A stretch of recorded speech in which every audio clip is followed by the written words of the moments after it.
பட்டணத்தில் யமதர்மன் நான் தான் நாரதன் வருகிறானே. மருமகனே, உன்னுடைய ஆயுள் காலமே முடியவில்லையே, இந்த யமலாக ஏன் வந்தான்? மருமகனே, உனக்கு ஆசீர்வாதம் வழங்க வேண்டும் என்றால் இந்த மாமனாகப்பட்டவன் உன்னை நாடி வந்து விட்டேன். என்ன நாடி இங்கு வந்திருக்கிறாய்? வாழி மருமகனே,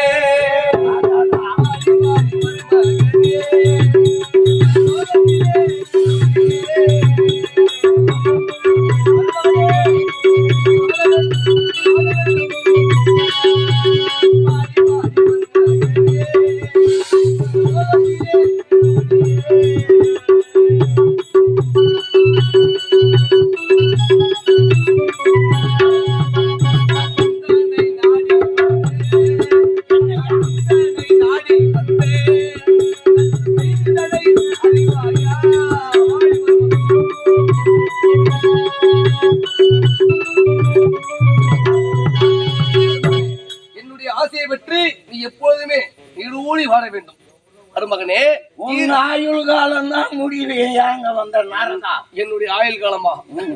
எனக்கு இறப்பு என்பதே நேராது. நாரதா, என்னுடைய ஆயுள் காலம் முடிவதற்காக நீங்க வந்திருக்கிறார். எப்படி என்றால், ஒரு காலத்தில் எல்லாரும் போகத்தான் வேண்டும், இருந்தாலும் பரவாயில்ல, மருமகன் கையாலே நான் மாறத்தான் என்றால் இது எவரால் விட்டது? ஆமா, சரி போகட்டும். 17 லோகத்தையும் சுற்றி அவன் வரக்கூடியவன் இந்த நாரத முனிவன் உன் மாமன் என்று உனக்கு தெரியும். ஆமா, இன்றைய தினத்தன்று பூலோகம் வழியாக வந்தேன். அங்கு ஓர் அதிசயத்தை கண்டேன் மருமகனே. பூலோகத்தில்? ஆமாம். என்ன அதிசயத்தை? ஒரு பெண்ணாகப்பட்டவள் என்ன தவம் செய்திருந்தால் தெரியுமா? ஒரு பெண்ணாகப்பட்டவள் அழுது கொண்டே உன்னை கோரி, அதுவும் யமதர்மன் உன்னை கோரி ஒரு தவத்தை செய்து கொண்டிருந்தார். நாரதா, மருமகனே, பாமர மக்கள் எல்லாம் என்னை பாயி அப்படிதான் சொல்லுவாங்க. ஆமா, என்ன கோரி தவ இருக்கிறாளா? யமதர்மன் வந்துட்டான், பாவி வந்துட்டான், பிள்ளையும் குட்டியுமா விட்டுட்டு அவனு இஷ்டமுட்டான் இப்படிதான் சொல்லுவாங்க. ஆமா, ஆனா இப்ப என்னை கோரி தவம் இருக்கிறாளா? அதுவும் யாரு அந்த பெண்? என்ன தவம் தெரியுமா? அதாவது தொட்டு தாலி கட்டிய நல்ல புருஷன் சாக வேண்டும், நல்ல புருஷன் வாழ வேண்டும் என்று உன்னை கோரி தவம் செய்கிறான். கள்ள புருஷன் வாழணும், தொட்டு தாலி கட்டிய நல்ல புருஷன் சாகணும், கட்டிய கணவன் சாகணும். நாரதா, ஆமா, இதில் கலகம் ஒன்று இல்லை. ஐயோ மருமகளே, உனக்கு நான் கலகத்தை செய்ய முடியுமா? நாரதன் கலகம் நன்மையிலே முடியும். சரி, அந்த பெண்ணுக்கு வரத்தை நான் அளிக்கிறேன். அப்படியா? சத்தியத்தை நீ செய்து கொண்டால், அவள் கேட்கும் சத்தியத்தை செய்து கொண்டு விட்டால் என் வாழ்க்கையில் வாயிலே வருவது உனக்கு புண்ணியமில்லை. சத்தியம் செய்தால்தான் நம்புவேன். சத்தியலோகத்தில் இருக்கக்கூடிய எனது தந்தை பிரம்மதேவன் சாட்சியாக உயிரினி மேல சத்தியத்தை எனக்காக வழிபாடு. அந்த பெண்ணுக்கு நான் வரத்தை தருகிறேன். அப்படியா? அந்த பெண்ணை பார்க்க புறப்படி மருமகளே.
ஜெயம், இன்னும் இரண்டோர் யாருடைய பெயரை பற்றி சொல்ல வேண்டும் என்றால், அதாவது அன்பிலே சிறந்தவரும் நாடாக திகழக்கூடிய நமது விருதூர் மகாசனத்திலே சீரும் சிறப்புடன், அதாவது இந்த நாடக கலைத்துறையிலே மண்ணை விட்டு மறைந்தாலும் மனதை விட்டு மறையாமல் இருக்க, அதாவது நான் இப்போது நடித்துக் கொண்டிருக்கின்ற நாரதன் இடத்தை அவரை போல் தமிழ்நாட்டிலே திரையுலகில் கூட அந்த நாரதர் வசனத்தை ஒரு பிராமணர் வடிவிலே இன்னும் பேசுறவர்கள் எவரும் கிடையாது. அதாவது நான் பார்த்தது கிடையாது, கேள்விப்பட்டிருக்கேன். அப்பேற்பட்டவர் இன்னும் வீரராகவர் என்று சொல்லக்கூடிய ஐயா, அவருடைய மகனாக திகழக்கூடிய இந்த விருதூர் மகாசலத்தை சேர்ந்த இன்னும் எத்ராஜ் என்று சொல்லக்கூடிய ஐயா, எங்கள் நாடக மன்றத்திலே யமதர்மர் வேடத்தரித்து நடிக்கக்கூடிய அருமை ஐயா, உயர்த்திருவாளர் பெரும் மதிப்பிற்குரிய இன்னும் பாலகிருஷ்ணன் ஐயாவிற்கு பொன்னாடை போர்த்தி மரியாதை செய்கிறார். நன்றி, நன்றி, நன்றி.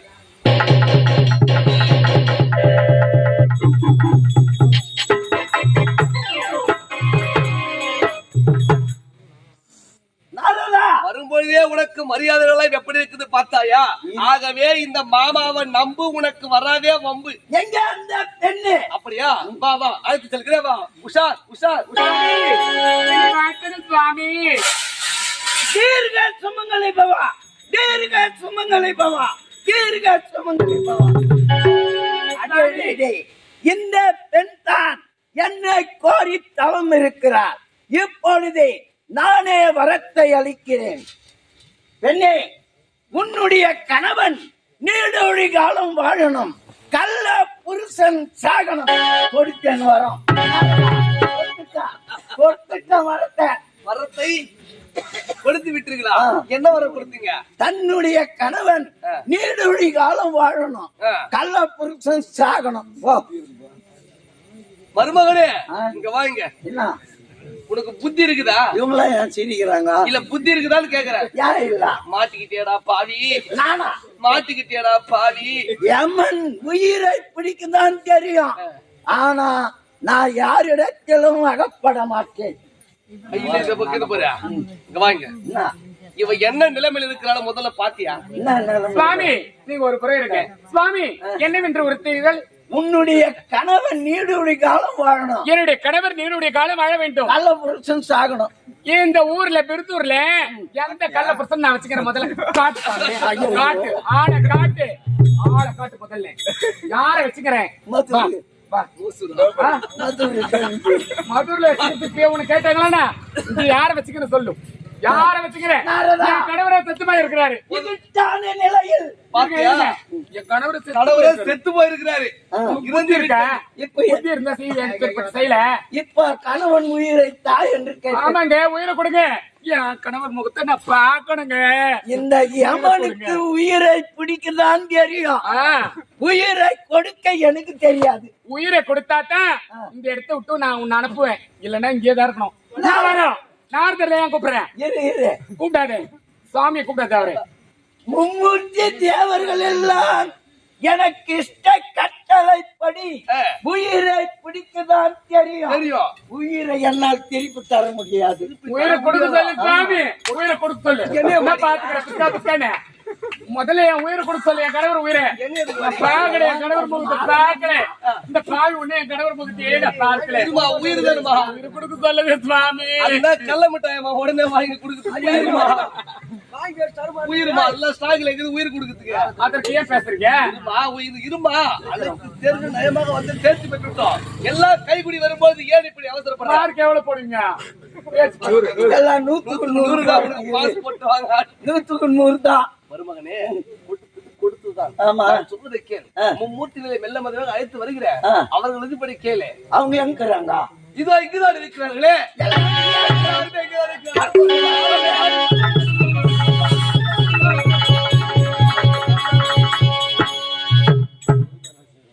முக்கன் மூர்த்தியை பராபரணி, எனக்கே இந்த நிலை.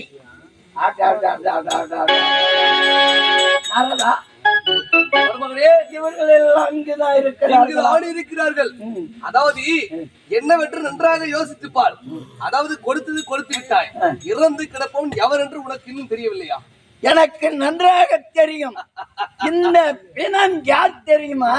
பலே பலே, இவர்தான் சிவமணி. அப்படியா? ஆமா, ஒன்றும் தெரியாது. அவனுடைய ஆயுள் காலம் முடியாது முன்பே உயிரை கவர்ந்து வந்து விட்டேன். அவன் உயிர் பாதுகாப்பா தான் வைத்திருக்கிறேன். எங்கு வைத்திருக்கின்றாய்? பஞ்சாசரம் என்று சொல்லக்கூடிய வேலைக்குள்ளே அடைத்து வைத்திருக்கிறேன். சித்ராகுப்தா, சிவமணி உயிரை திறந்து விடு. ஆகட்டும்.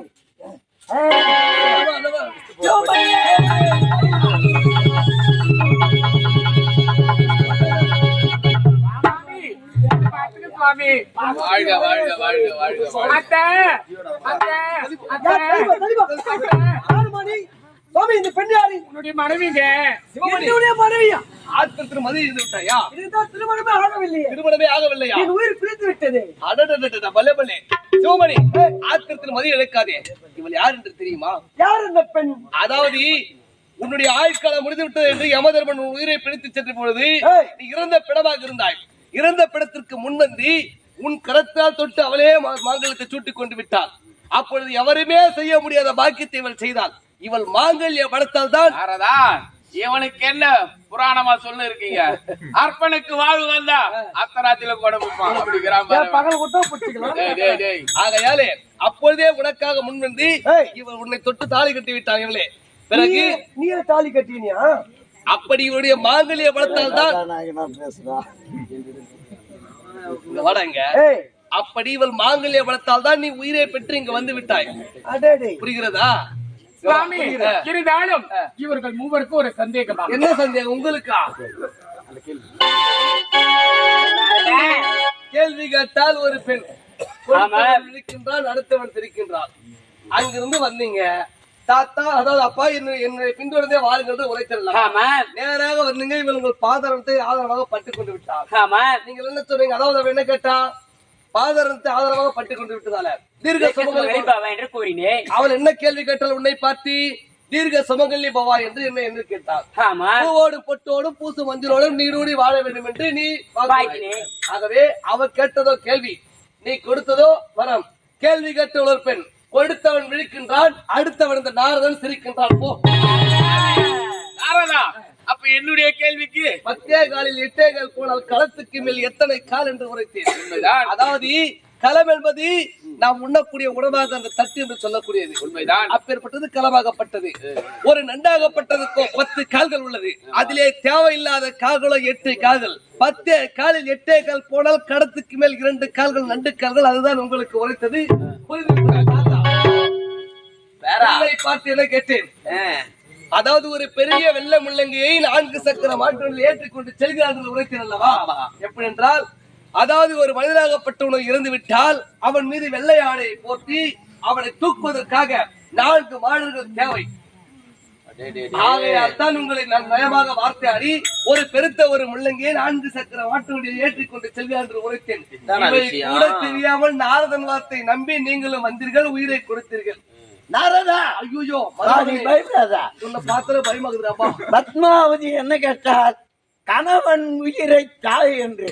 கணவன் உயிரை எழுப்பி தந்து விட்டேன். பத்மாவதியா, உன்னுடைய கணவன் மூஞ்சி பாரு. பாக்கல நீ? சுவாமி, நான் பார்த்து விட்டேன். என்ன ஒரு அழகு. அன்று நடந்தது பத்மாவதி கல்யாணம். இந்த தேவர் மூவர் அத்தனையும் பேரும் சேர்ந்து இன்று நடப்பது பத்மாவதி திரு கல்யாணம்.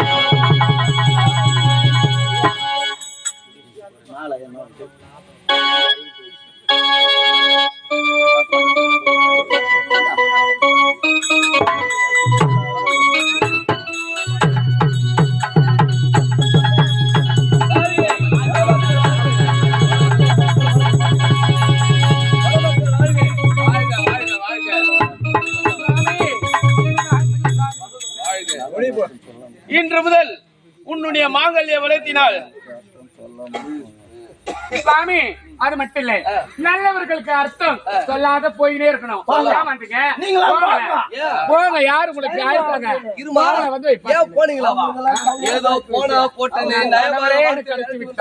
சரி, எப்படியோ நீங்கள் என்ன செய்தாலும் அவனன்றி ஓரளவும் அசையாது என்ற கருத்து ஆண்டவனுக்கு. அவனன்றி என்று சொல்லக்கூடிய இந்த ஆண்டவர் இல்லாமல் நீங்க எதுவும் செய்ய முடியாது. எப்படியோ சந்தோஷமா இருக்கீர்கள். மருமகனே பத்மாவதியா அவங்க தான் போகணும், நான் கூட போக வேண்டும் சுவாமி. நீங்கள் இருவரும் என்ன செய்கிறீர்கள் என்று பார்த்து விட்டு அதெல்லாம் பார்க்க கூடாது. வாரி அடிச்சுட்டு வந்து அதை பார்த்து சாமி.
கேளுங்கள் சபையோர்களே, ஒரு குடத்திலே பாலையும் தண்ணீரையும் கலந்து வைத்தால் அன்னப்பறவையாகப்பட்டது. பாலை மட்டும் எடுத்து அது போன்று நாங்கள் நடித்த நாடகத்தில் நன்மையும் உண்டு தீமையும் உண்டு என்று இருக்கலாம். ஆகவே நன்மையை மட்டும் கருத்தில் எடுத்துக்கொண்டு வாழ்க்கையில் தயவு செய்து உங்கள் தாய் தந்தரை மதித்து தாய் தந்தர் சொல்லக்கூடிய வார்த்தை கேட்டு எங்கள் அனைவரும் வாழ்க்கையில் முன்னேற வேண்டும். இன்றிரவு எங்கள் ஆரணி ஆனந்தி நாடகம் எடுத்தால் நாங்கள் நடத்திய நாடகம் 10வது திருக்கல்யாணம். 10வது திருக்கல்யாணம் என்று சொல்லக்கூடிய நாடகத்தை அனைவரும் கண்டுகளித்தீர்கள். நீங்கள் அனைவரும் கண்டுகளித்தது எங்களுக்கு எங்கள் நாடகத்துறைக்கு கிடைத்த ஒரு வெற்றி. ஆகையால் உயிரின நன்றிகளை தெரிவித்துக் கொண்டு நாங்களும் விடைபெற்று செல்கிறோம். நீங்களும் விடைபெற்று செல்லுங்கள். நன்றி நன்றி நன்றி நன்றி.